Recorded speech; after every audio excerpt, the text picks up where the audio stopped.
नमस्कार, आप देखना शुरू कर चुके हैं लेट्स डिस्कस और मैं हूं आपके साथ धीरेन्द्र। बिहार और नेशनल पॉलिटिक्स दोनों के लिहाज से आज दो बड़ी खबरें हैं।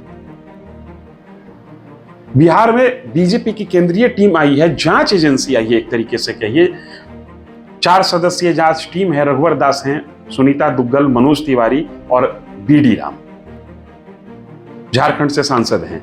ये चारों लोग 13 जुलाई की घटना के मद्देनजर अपनी जांच करेंगे, मृतक विजय सिंह के घर जाएंगे, पीड़ितों से मिलेंगे और रिपोर्ट अपने केंद्रीय नेतृत्व को सौंपेंगे। दूसरी ओर एनडीए ने अपना कुनबा बड़ा किया है और इसकी ठोस शुरुआत बिहार से हुई है। चिराग पासवान, लोजपा रामविलास के राष्ट्रीय अध्यक्ष को बीजेपी के राष्ट्रीय अध्यक्ष जेपी नड्डा का लेटर मिला है। इस लेटर में चिराग से 18 तारीख को प्रस्तावित एनडीए की बैठक में शामिल होने के लिए कहा गया है। लेटर की भाषा ऐसी है जिससे ऐसा लगता है कि चिराग को बीजेपी पहले से एनडीए का हिस्सा मान रही थी। और कमोबेश ये बात भी सही है। चिराग पासवान पिछले 5 साल से एनडीए के लिए और खासकर बीजेपी के लिए बिहार में अपनी भूमिका सुनिश्चित करते रहे हैं। लेकिन आप कहिएगा कि ये लेटर मिलना, जब एनडीए की वो टीम थे तो फिर ये लेटर मिलना इतनी बड़ी बात कैसे हो गई? ये बड़ी बात एक महीने में है। जो जानकारी है उसके अनुसार चिराग पासवान को पहले भी एनडीए की बैठक में शामिल होने का न्योता दिए जाने की कोशिश हुई है, लेकिन चिराग पासवान ने बाइज्जत उन कोशिशों को फोन पर ही नकार दिया। चिराग आगामी 2024 के लोकसभा चुनाव के मद्देनजर बिहार में किन किन सीटों पर लड़ेंगे इस बात को लेकर आश्वस्त होना चाहते थे। ऐसा कहा जा रहा है सूत्रों के हवाले से कि चिराग को 6+1 6 लोकसभा सीट और 1 राज्यसभा सीट का आश्वासन गृह मंत्री के हवाले से मिला है।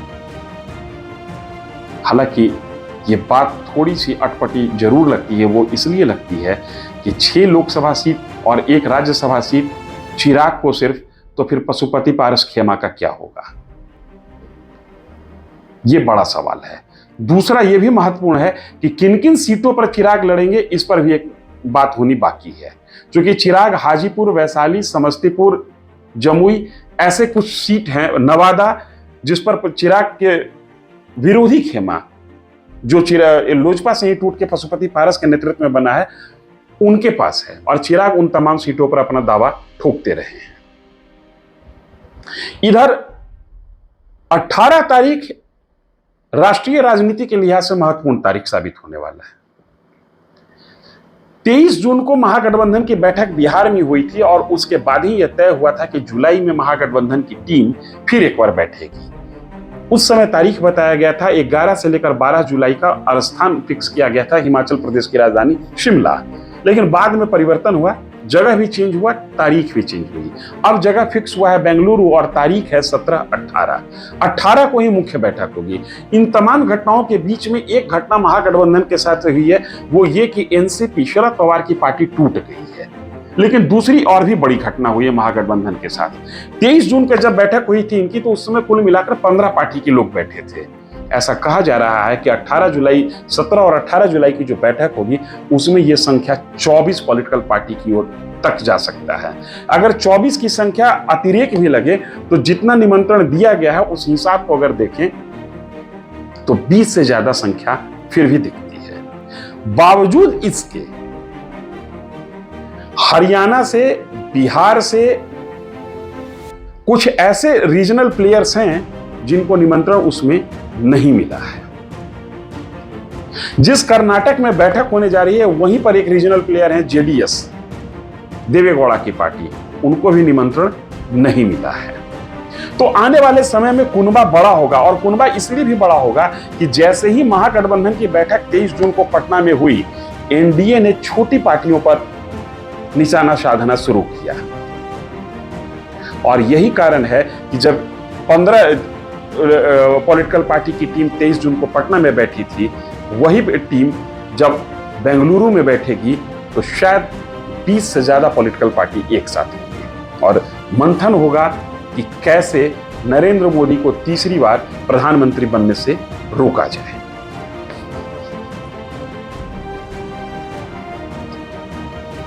प्रशांत किशोर का मानना है कि इस बैठक से कुछ खास निकलने वाला नहीं है। क्योंकि जितने लोग बैठ रहे हैं, एक तो कि तमाम लोग स्वयं में बहुत महत्वाकांक्षी हैं, दूसरा वोट ट्रांसफर कराने की कैपेसिटी कांग्रेस और आप को छोड़कर किसी पॉलिटिकल पार्टी में नहीं है। या ये कहिए कि एक राज्य के अलावा दूसरे राज्य में कांग्रेस और आप को अगर छोड़ दिया जाए तो किसी भी पॉलिटिकल पार्टी की वैसी उपस्थिति नहीं है जिसको नोटिस लिया जाए और जिस उपस्थिति के बूते वो वहां पर दूसरे स्टेट में वहां के उम्मीदवार को चुनाव जिता सके। हालांकि क्या होगा और क्या नहीं होगा यह कहना अभी जल्दबाजी है। अभी देखते जाइए किसकी टीम कितनी बड़ी होती है और चुनाव आते आते किसके साथ कौन टिका रहता है। प्रशांत किशोर का मानना है कि इस बैठक से कुछ खास निकलने वाला नहीं है, क्योंकि जितने लोग बैठ रहे हैं, एक तो कि तमाम लोग स्वयं में बहुत महत्वाकांक्षी हैं, दूसरा वोट ट्रांसफर कराने की कैपेसिटी कांग्रेस और आप को छोड़कर किसी पॉलिटिकल पार्टी में नहीं है। या ये कहिए कि एक राज्य के अलावा दूसरे राज्य में कांग्रेस और आप को अगर छोड़ दिया जाए तो किसी भी पॉलिटिकल पार्टी की वैसी उपस्थिति नहीं है जिसको नोटिस लिया जाए और जिस उपस्थिति के बूते वो वहां पर दूसरे स्टेट में वहां के उम्मीदवार को चुनाव जिता सके। 13 जुलाई को बीजेपी का कार्यक्रम था बिहार विधानसभा मार्च करने का। पार्टी के तकरीबन बिहार से आने वाले सभी सांसद, विधायक, विधान पार्षद मार्च में शामिल थे। हजारों की भीड़ आगे चली, डाक बंगला पर लाठीचार्ज हुआ, एक कार्यकर्ता की मृत्यु हो गई और उसके बाद कार्यक्रम और सरकार के विरोध का सिलसिला शुरू हो गया। आज बीजेपी की एक जांच टीम बिहार आई है रघुवर दास के नेतृत्व में। रघुवर दास झारखंड के पूर्व मुख्यमंत्री हैं और बीजेपी में नीचे से ऊपर उठे हैं। उनके साथ सुनीता दुग्गल, मनोज तिवारी और बीडी राम है। बीडी राम वरीय पुलिस पदाधिकारी रहे हैं। ये तमाम लोग न सिर्फ विजय सिंह के परिवार से मिलेंगे बल्कि उन पीड़ितों से भी मिलेंगे जिनको पुलिस की चोट लगी थी। रिपोर्ट बीजेपी के केंद्रीय नेतृत्व को सौंपा जाएगा। इन सब के बीच पटना पुलिस का भी बयान आया है। पटना पुलिस ने अपने बयान में, या ये कहिए कि पटना प्रशासन ने अपने बयान में कहा है कि विजय सिंह की मौत लाठीचार्ज से नहीं, विजय सिंह के डेड बॉडी पर कहीं चोट के निशान भी नहीं पाए गए। सवाल ये खड़ा होता है कि सही बात है, अगर पोस्टमार्टम रिपोर्ट में चोट के निशान नहीं मिल रहे हैं तो लाठीचार्ज से उनकी मौत नहीं हुई, इतना तक तो तय है। भगदड़ से हुई, भगदड़ का कारण क्या था? यह भी बात निकल कर आ रहा है, यह वीडियो फुटेज भी आया है कि बीजेपी के कार्यकर्ताओं ने पुलिस पर पत्थर चलाया और शायद मिर्च पाउडर भी फेंका। लेकिन इन दोनों घटना के बाद जिस तरीके से पुलिस आक्रोशित और उग्र हुई है वो मंशा संदिग्ध है। खैर, आज बीजेपी पूरे प्रदेश में पुतला दहन का कार्यक्रम चला रही है और संभव है कि विजय सिंह की मृत्यु के बाद बीजेपी अब इस इशू को आगे तक लेके जाएगी। किसी फिल्म का एक डायलॉग था कि राजनीति में मुद्दा और मुर्दा कभी गाड़ा नहीं जाता, दफनाया नहीं जाता, इसे जिंदा रखा जाता है ताकि समय आने पर ये बोल सके। आज बयानबाजी दोनों ओर से जारी है।